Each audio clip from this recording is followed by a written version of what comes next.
Estamos de vuelta en el mostrador en La Clave, siendo las 8:32 de la mañana de este día martes 16. Vamos a seguir conversando de política, pero ahora ya no con un periodista reportero, sino que con analistas políticos. Tenemos dos muy buenas analistas políticos.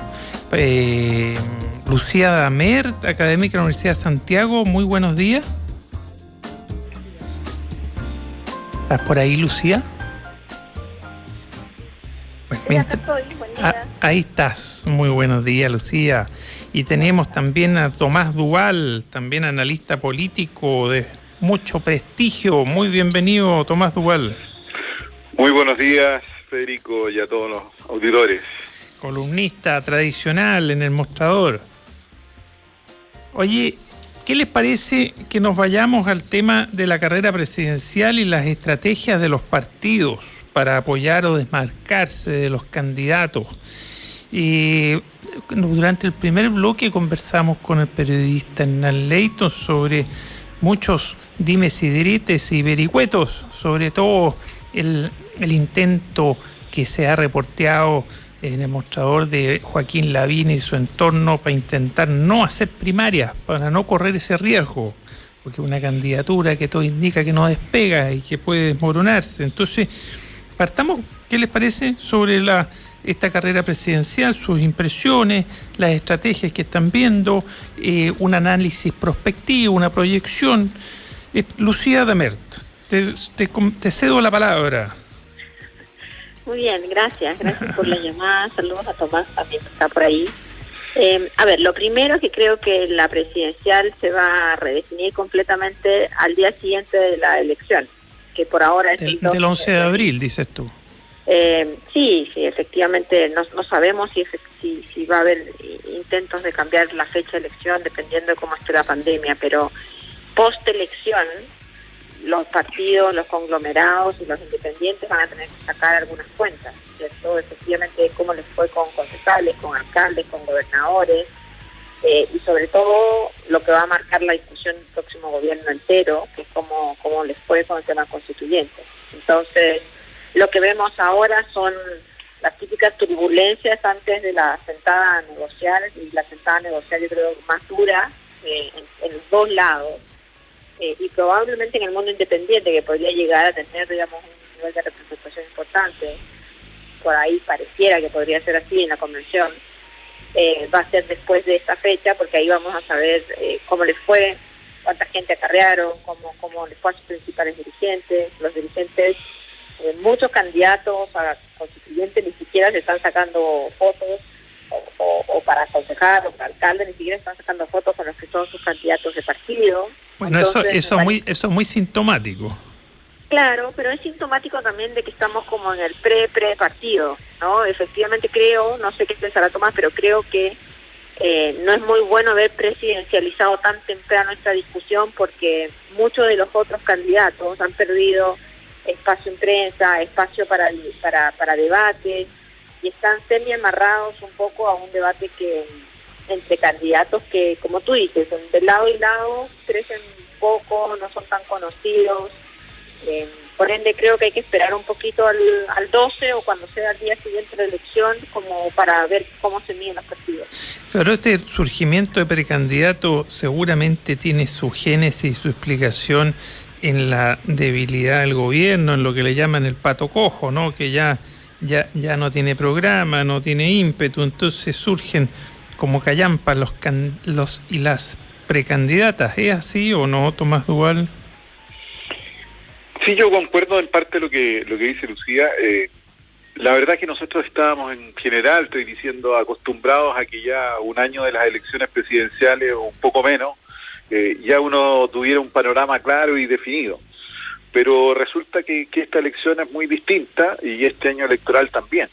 Por lo tanto, tenemos el escenario en que estamos prácticamente a 9 meses, 10 meses de la elección propiamente tal, y todavía no hay absoluta incertidumbre en quiénes van a ser los candidatos presidenciales. Y eso yo creo que se debe en parte a lo que bien relataba Lucía. Hay un clima que no es presidencial, a pesar de que hay un vacío de poder. pero ese vacío de poder del gobierno, mi impresión es que se traslada más bien hacia lo constituyente que hacia lo presidencial. Entonces, ahí se ha producido una suerte de traslado, diría yo, del interés político, y también hay una cierta ansiedad de aquellos que postulan a la presidencia porque el tiempo va pasando y las encuestas no marcan efectivamente ningún candidato de ningún sector político muy disparado, sino que entre los que, entre comillas, van primero y los que van en el último piso hay como 5, 6, 7 puntos de diferencia y todos muy bajos. Entonces creo que también hay una suerte de ansiedad entre los propios futuros postulantes. Pero eso indica que también puede ser que el escenario presidencial esté abierto y a lo mejor no conocemos todavía los candidatos presidenciales definitivos. Eso es un buen punto. Lucía, ¿qué podría pasar el 11 de abril que generara nuevos candidatos, que surgieran nuevos candidatos? ¿Alguna elección descollante de algún candidato gobernador o algún candidato constituyente? ¿Podría cambiar el cuadro? A ver, lo primero es que hay que ver cómo le va a los independientes. Uno de los grandes temas hoy de la desconfianza de la gente con la política tradicional, con la falta de criterio de algunos partidos también, desde las franjas hasta sus candidatos y sus componentes, digamos, temáticos, la crisis de legitimidad que hay en muchos sentidos con la política tradicional, genera la expectativa de que haya un voto hacia el independiente. Digo expectativa porque no sabemos qué va a pasar. Efectivamente creo que los que tiran ideas y pronósticos están más basados, digamos, en sus hipótesis que en datos. Si hay un crecimiento independiente importante, habrá que ver si a esas listas independientes les crece la ambición y se dan cuenta que podrían levantar a un candidato o candidata presidencial. Con lo cual no digo que vaya a ganar, pero sí puede un poco desarmar la estructura típica de las dos coaliciones. Por otro lado, las coaliciones, me imagino que apenas haya pasado la elección, veremos, todo el mundo va a decir que ganó en algo, pero yo creo que acá hay varios que van a perder. Y en ese sentido, volver a ir a una candidatura con un candidato que sea que tenga muy bajo reconocimiento, podría ser una mala decisión. Entonces, efectivamente creo que los partidos o las coaliciones deberían de tratar de tener primarias abiertas que permitan mayor participación, mayor legitimidad, mayor conocimiento, y sobre todo una sensación de que están ahí por el interés común, ¿no? Porque cuando uno empieza a hablar de las encuestas o de otros mecanismos de definición de los candidatos, nuevamente para la ciudadanía y para todo el mundo en general termina siendo como un arreglín. Creo que esa es la peor imagen. No creo que salga efectivamente un candidato, digamos, presidencial de las elecciones del 10 y 11 hoy día, sino que más bien pueden salir apoyos sustanciales y pueden salir una mirada respecto a la división del país. Hay muchos que creen que el 80-20 se mantiene. Yo creo que el 80-20 es una referencia del 80% de la gente que quiere que las cosas cambien, pero eso no va a tener necesariamente que ver con las elecciones ni con los resultados, y por ende hay que esperar que se baraje nuevamente este juego. Tal cual. Tomás Duval. Mira, yo tengo un punto de que me parece a mí que el escenario constituyente va a influir directamente en las candidaturas presidenciales, porque básicamente los tiempos van a coincidir entre primarias y entre la inscripción de primarias presidenciales y la realización de primarias. Está muy en paralelo con la instalación de la convención constituyente. Y me parece que si desde ya los candidatos, los futuros o los precandidatos presidenciales están apareciendo en la franja constituyente, creo que también va a influir de alguna manera ese inicio, esa instalación y el debate que se produzca en la convención constitucional, porque creo que de esa manera también van a perfilar algunas posiciones políticas los precandidatos. Y ahí va a ser muy confuso, digamos. Porque efectivamente vamos a ver si los candidatos presidenciales pueden quedar inmersos en un debate constitucional, que me parecería que es lo más importante que está en juego, y eso podría definir las opciones. Creo que ahí hay un escenario a mirar. Ahora, sin duda, las elecciones de abril son muy importantes. Por ejemplo, para el candidato Lavín, por sus tradiciones, por sus características, como alcalde, bueno, le va a importar mucho cómo al sector político del oficialismo le vaya, por ejemplo, en materia de alcalde. En eso será casi decisivo para sus candidaturas. Sí. En especial en Las Condes, ¿no? En especial a Lavín le van a cobrar, digamos, qué es lo que pasa en Las Condes y cuál sea la relación entre el voto de la derecha y el voto del Partido Republicano. Creo que ahí tiene un punto. Sí, no, efectivamente. O sea, si Lavín pierde con su candidata en Las Condes, con Peñalosa, que la instaló él, de la misma manera que lo instalaron a él en la última elección, si pierde esa elección, bueno, va a quedar muy herida su candidatura presidencial. Sí. Oye, las primarias yo concuerdo con ustedes de que son muy importantes, y además para perfilar candidatos, para transparentar, para generar onda, ¿no? Y que no parezca que los candidatos salen entre cuatro paredes, ¿no? Y todo indica que la derecha tiene más posibilidades de hacer primarias que la centroizquierda a esta altura, a pesar de que en un reporteo del Mostrador de hoy, que es el principal titular del diario Hoy Día, aparecen intentos del lavinismo porque no haya primaria, por el riesgo de perderlas, por la dispersión de los votos en la UDI y la potencia de desborde en manejar la máquina partidaria en Renovación Nacional, ¿no? Pero tiene más posibilidades. La centroizquierda y la izquierda tiene hoy día una mayor bolsa de gato y es poco probable que haya primarias únicas, quizás haya primarias por sector. No se sabe mucho, pero quería profundizar en el tema. ¿Ustedes realmente piensan que esto es demasiado más probable que el candidato de la derecha tenga mejor approach presidencial que el candidato de la centroizquierda o izquierda? Es decir, ¿es una carrera más o menos corrida o falta mucho y pueden pasar muchas cosas? No, estamos, no sé qué pensará Tomás, pero yo creo que acá no hay nadie que tenga nada corrido. O sea, si tú miras las encuestas... Es que el gobierno se siente, oye, yo veo el gobierno como muy tranquilo, diciendo, mira, sea quien sea, pero mi sucesor va a ser de mi sector. Así se respira. No obstante, oye, los errores reiterados del gobierno, que está en el suelo, que no tiene apoyo popular, etcétera, etcétera, pero como que ya se siente como pasándole el mando a un candidato electo de su sector. ¿Será tan así? Sí.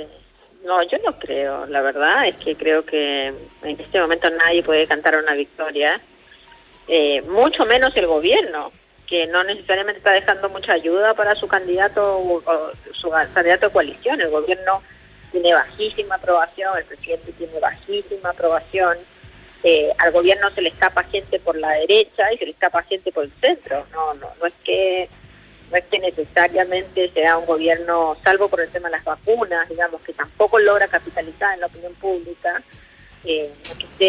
Bueno, no lo logra capitalizar Lucía Damer porque como ha hecho muy bien lo de la vacuna, pero ha hecho muy mal lo del control de la pandemia. Bueno, justamente, pero para no seguir, digamos, quitando el tiempo a Tomás, solo decir que creo que no está nada corrido, que hay que esperar a ver cuáles son los movimientos de último momento, que efectivamente creo que una de las cosas que hay que mirar es cuál es la relación entre la izquierda y la centroizquierda, que está ahora muy tensa, porque acá yo creo que en cualquier caso vamos a ir a una segunda vuelta y esa relación va a explicitar, digamos, cuáles son las posibilidades de el candidato o candidata de la izquierda y la centroizquierda de tener un mejor desarrollo en la segunda vuelta, sea el que llegue. Ahora, solo quisiera decirte también que algunos partidos de la centroizquierda, digamos, sí hicieron primarias. En la Democracia Cristiana eligió a Jimena Rincón y fueron más de 25.000 militantes a votar. El Partido por la Democracia también hizo una primaria, un día muy difícil, con todo y las cuarentenas, y fueron 13.000 o 15.000 personas a votar también. Entonces, han habido ejercicios de primarias, no en todos los partidos. Pero han sido claro, preprimarias y no con el espacio y la potencia de ser primarias legales en sentido completo. Tomás Duval, ¿tú concuerdas con Lucía Damer de que todo está tan líquido que incluso pudiera ganar alguien de la oposición la elección presidencial? Sí, yo veo incierto el desarrollo presidencial. Sin duda no, nadie tiene hoy día un escenario ganado previamente. Naturalmente los candidatos del oficialismo van a tener que cargar con una gestión del gobierno que tampoco tiene alta valoración pública. Entonces también va a ser un complejo escenario. Por eso, si uno mira a Lavín está colocando propuestas alternativas, por ejemplo, en el tema de pensiones. Él se fue por el seguro de cesantía, tratando de buscar un escenario distinto, digamos. Y yo creo que eso se va a repetir muchas veces en los candidatos del oficialismo, que van a buscar caminos alternativos, que no sean tan rupturistas, pero sí alternativas a las posiciones del gobierno, buscando tener una mayor coincidencia y apoyo, digamos. Creo que esa va a ser la lógica en el cual muchos de los candidatos oficialistas van a ir incorporándose. Porque lentamente el gobierno va a ir quedando fuera del escenario político en su importancia. Ahora sí creo que van a haber primarias. Yo creo que la mayoría de los sectores políticos va a ser primaria. Yo creo que ¿cuáles debieran ser, a tu entender, las primarias proyectadas hoy día? Porque puede pasar cualquier cosa en los próximos días. En Chile Vamos me parece que van a haber primarias. ¿Únicas? ¿Todo Chile Vamos? Sí. Esa es tu proyección. Salvo Kast. Es decir, ¿no aceptarían a Kast en la primaria o él no querría ir a la primaria? Kast no va a la primaria. Kast va a la primera vuelta. No querría ir para perfilarse en la primera vuelta. Exactamente. Ya, y esa primaria entonces de Chile Vamos abarcaría a todos los demás, a todos los vinculados a la UDI, más o menos cercanos, a Renovación Nacional, incluso el candidato de Bópoli, Briones, que no pesca, pero está dando vuelta por ahí, todo eso iría a una primaria. Exactamente. Es decir, no obstante, el intento del lavinismo de que no haya primaria, debiera haber una primaria.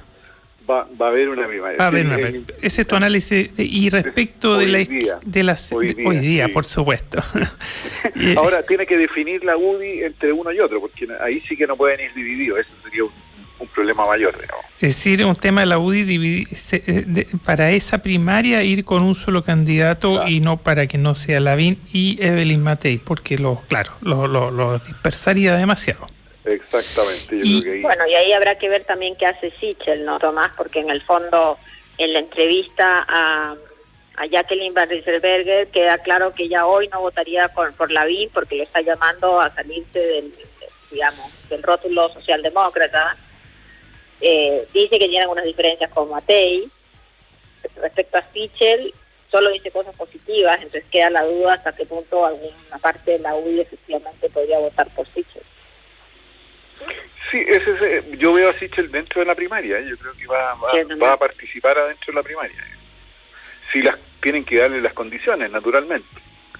Como de alguna manera fue en el escenario 2017, cuando Sandón estaba fuera de Renovación Nacional y hubo que hacer todo un movimiento para que él participara, digamos, y puso ciertas condiciones. Yo creo que también va a ser importante aquello. Por eso estoy viendo la primaria.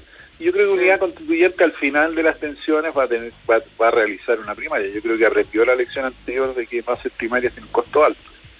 ¿Quién dices tú? Unidad Constituyente. Yo creo que va a ir ahí una primaria.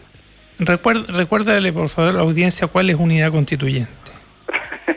Porque hay muchos temas. Estoy hablando entre PPD, PS... uno podría decir la concertación, claro, ahí va a haber, yo me imagino que ahí va a haber una primaria. ¿Y que va a incorporar a la democracia cristiana o no? Yo creo que sí. Al final del día harían una primaria entre todo lo que es la antigua concertación.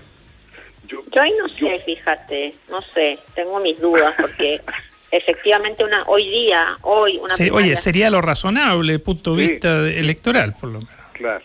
Yo creo que puede llegar a haber una primaria si el PS-PPD van juntos, ¿cierto? Si primero hay una preprimaria PS-PPD donde por la cantidad de militantes debería ganar Paula Narváez. Claro, y militante, claro, y la organización territorial del PS.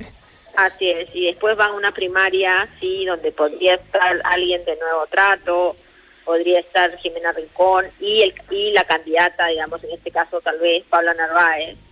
Eso me parece más viable, porque todo el mundo sabe que si van a una primaria PS-PPD dividido, el candidato va a ser DC.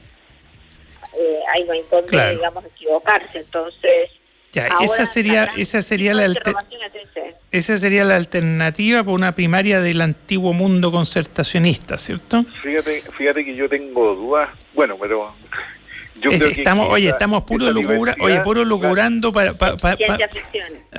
entretenernos, sí, hablando de política, ¿no? yo pienso que esa diversidad en esa posible primaria creo que es importante para el ex mundo de la concertación.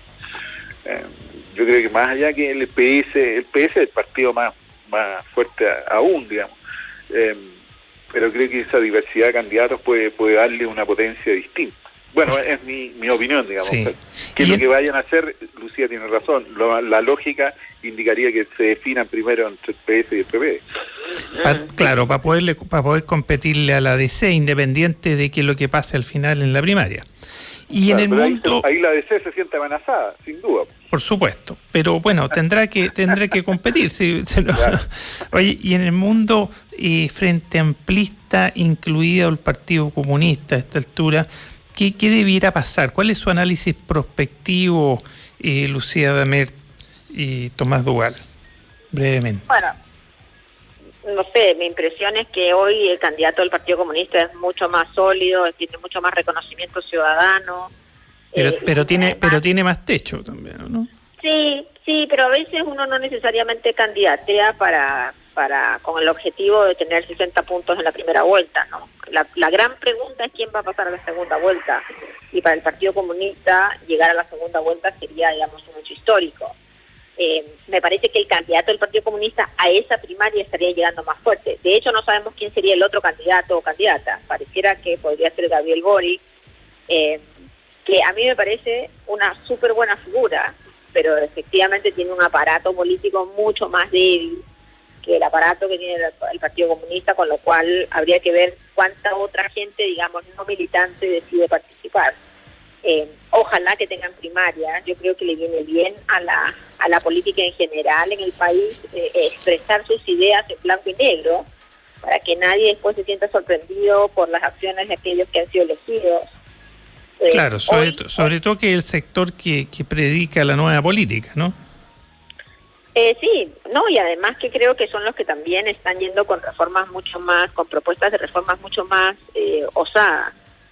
Entonces, es bueno escuchar, yo creo que es bueno escuchar de lado y lado, así como existe el Partido Republicano, que también tiene sus propuestas, digamos, osadas en ese lado. Creo que vale la pena escucharlos y que la ciudadanía tenga una visión completa, ya no de dos, uno puede elegir entre dos, sino que puede elegir entre varios más. Ahora, como tú bien dijiste, el Partido Comunista tiene un techo histórico, pero en esta liquidez de las cosas y en este hastío que hay por la política tradicional, no sé, hay que mirar bien cómo se organiza para la primera vuelta. ¿Cómo ves tú el sector frente amplista que incluye ahora al Partido Comunista, Tomás Duval? A ver, yo veo que tiene una candidatura muy potente que es la candidatura de alcalde Jadwe, eso es sin duda, y yo creo que una primaria haría de esa candidatura una mayor amplitud si no lo va a dejar como un simple candidato comunista. Yo creo que la primaria le otorga un sentido distinto. Y eso le puede permitir al propio Jadwe, ¿no es cierto?, captar a muchos votos más allá de lo que hoy día es, porque es una parte de este Frente Amplio, hay otra parte del Frente Amplio que también está ahí en otro escenario, digamos, o que se han ido saliendo. Entonces yo creo que le va a permitir reconquistar a un sector político y con una candidatura interesante. Me parece que Gabriel Boric va a cumplir el rol de Mayol el año 2017, donde permitió la primaria para que, en el caso de Mayol, Beatriz Sánchez fuese la candidata, y yo creo que Boric va a hacer lo mismo respecto a Jadwe. Y ese debate político va a ser muy importante para el Frente Amplio, porque creo que ahí van a poderse definir con la presencia incluso del Partido Comunista, líneas políticas muy interesantes para ese sector. Sería un proceso bien curioso y, oye, y habría que seguir con detención porque gran parte del Frente Amplio no tiene mucho que ver con el Partido Comunista, ni es decir, por decirlo de una forma suave, ¿no? Sí, efectivamente. Sí, pero habrá que ver. Habrá que ver y va a ser importante también las elecciones de abril, digamos. A ver cómo, por ejemplo, en ciertas candidaturas a gobernadores u otros, va a ser importante, por ejemplo, la gobernación de Santiago. Si Oliva sale posiblemente tercera, bueno, será un importante golpe anímico al Frente Amplio. Es verdad. Oye, se nos acaba el tiempo. Quería hacerte, Tomás Duval, por tu cercanía y conocimiento de Renovación Nacional. En una palabra, ¿por qué no nos describe lo que está pasando en Renovación Nacional?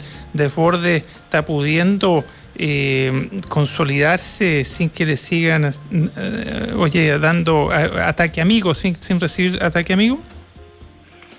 Yo creo que lentamente se está consolidando internamente, pero le ha costado mucho posicionarse más allá de RN. Y yo creo que la gran dificultad para Renovación Nacional es que quedó, entre comillas, voy a decir, fuera de una zona emblemática como es la zona oriente de Santiago. Y donde es más fuerte la UDI y ahora los republicanos. Exactamente, donde el triunfo del no en la opción plebiscito fue en esas tres comunas, digamos. Y eso es una presión muy fuerte. Eso las comunas del rechazo que le llaman, ¿no? Exactamente, para cualquier partido oficialista esa es una presión muy fuerte. Yo creo que esa es la presión que ha ido diluyéndose a medida que las candidaturas avanzan. Pero ese es el escenario complejo que enfrenta Desbordes. Bueno, nos hemos entretenido harto, pero tenemos que irnos a una pausa publicitaria, así que Tomás Duval, Lucía Damer, muchas gracias por esta conversación. No, gracias a ustedes por la invitación. Saludos a los dos. Gracias. Bueno, nos vemos en pocos segundos más después de la pausa publicitaria. Quiero invitarte a un lugar cooperativo, donde tu tiempo, tu esfuerzo y las lucas que inviertes se devuelven. Copeut es una cooperativa de ahorro y crédito con más de 900.000 socias y socios, donde te dan acceso a eso que quieres. Conoce nuestra oferta de productos y servicios en copeut.cl. Copeut, el lugar donde todos ganamos. Diálogo y conversación en los tiempos que estamos viviendo. Escuchas El Mostrador en la Clave. Un espacio de trabajo limpio es un lugar más